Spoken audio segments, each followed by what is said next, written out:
classement mondial, celui du producteur Harvey Weinstein. Claude François qui est mort au milieu de C'est le premier jour de l'Euro. Et maintenant, écoutez Yuri Gagarin. C'était il y a tout juste 40 ans. Israël envahissait le sud du Liban dans une opération baptisée Paix en Galilée. En réalité, une nouvelle guerre israélo-arabe. Bonjour Laure d'Autriche. Bonjour Pierre, bonjour à tous. Avec l'équipe des archives d'Europe 1, vous avez replongé dans ce mois de juin 1982. L'opération vise à éliminer la résistance palestinienne du Liban. Oui, à 13h30, ce 6 juin 82, les blindés israéliens avancent en territoire libanais pour viser des bases de l'OLP, l'Organisation de libération de la Palestine, dont le chef est Yasser Arafat. À Tel Aviv, le journaliste d'Europe 1 Ben Porat raconte ce 6 juin 82. Cela peut aussi signifier qu'Israël souhaite exploiter l'invasion du Liban pour permettre l'établissement dans ce pays d'un nouveau régime libéré de la présence des organisations palestiniennes. Quelques heures plus tard, ce Libanais témoigne sur place dans un reportage de Charles Villeneuve. Vous êtes heureux du fait que les Israéliens soient là, dans le sud du Liban? Bien sûr que je suis heureux parce qu'ils ont enlevé les Palestiniens de chez nous, parce qu'ils nous dérangeaient beaucoup, les Palestiniens. Qu'est-ce qu'ils faisaient les Palestiniens?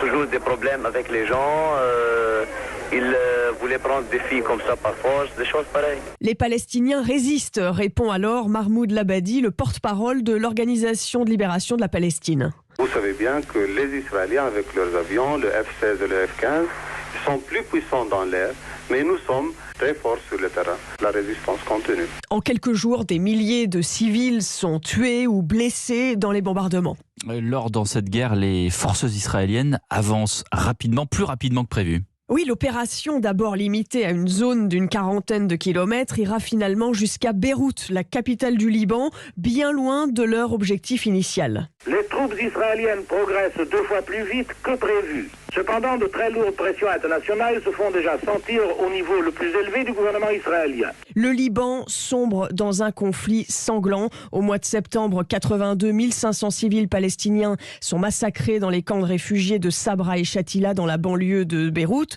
Aux États-Unis, le président Reagan accuse Israël d'être responsable. Récit à Washington du journaliste Jean-Pierre Joulin. Ce matin, la presse américaine publie des photos des massacres et des récits dramatiques. Les commentaires sont impitoyables.